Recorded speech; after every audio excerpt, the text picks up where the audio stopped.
So in order to understand that, let's take the same thing that we have drawn over here and go one step further.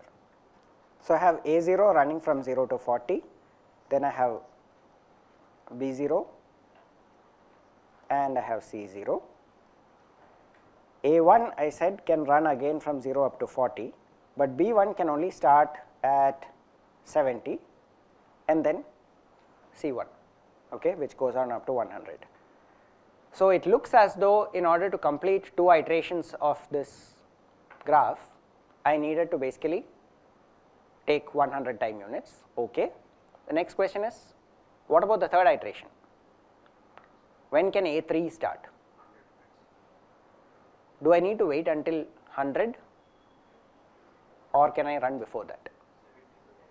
So A3 could actually have started here, sorry, A2 not A3, right. Starts at 70, goes on until time 110, okay. As soon as A2 completes, B2 can start. It would go on until time 130 and then C2 would complete at time 140, okay. What about A3? A3 can start after C1 and then I can have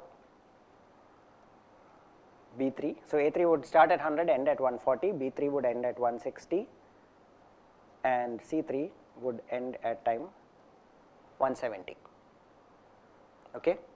Now what is this saying?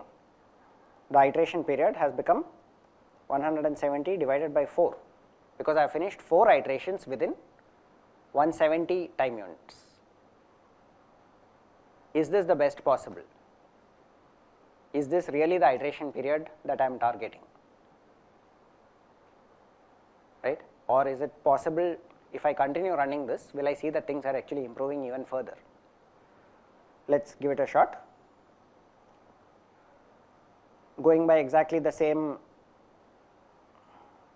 procedure that I had earlier, after C2, so at this point I can now start running A4 up to time 180, B4 up to time 200 and C4 up to time 210, A5 up to time 210, B5 up to 230 and C5 up to 240, right. Now what is the iteration period? It is 240 divided by 6, right.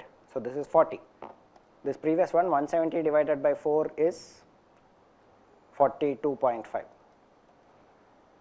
okay. The original one 100 divided by 2 is 50, okay. So you see that the iteration period is getting better and better, but does it mean that I need to essentially run for infinite number of iterations before I can say that I have got the iteration period to 35, or can I just look at it slightly differently, right, and say that what I actually have over here is this pattern and I can then redraw it as, so this would be AI, this would be AI plus 1, BI, BI plus 1, CI, CI plus 1, right, which effectively means that what I have over here is the next such block of this that I can execute would start over here.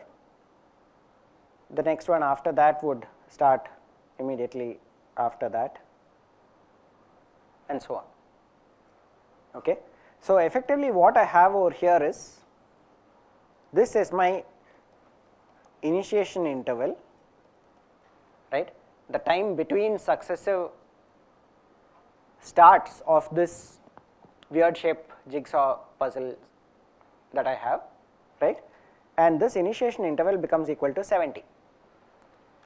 So in other words, what it's saying is every 70 time units I can initiate one new execution of this combined system which will basically finish 2 iterations of my original data flow graph. What I have over here is, this structure is essentially something that we call an overlapped or overlapping schedule, because the second execution, the magenta one that I have drawn on the right side after the green, right, the second execution starts even before the first one has entirely completed. Okay. The magenta one can basically start and process part of the computation even before the green one has completed. They are completely valid in the sense that there are no violations of any scheduling constraints, right. And the way that I am going to do it is, I am going to end up having some functions corresponding to iteration 1 of the combined ABC unit overlapping with the previous iteration of the combined ABC unit. So effectively what I have done is, rather than trying to execute one shot saying, okay, this is the best iteration that I can get for this particular module that I have, I am combining it into combining two groups of that ABC together, and I am able to find one overlapped schedule that is able to get the best possible throughput. Okay.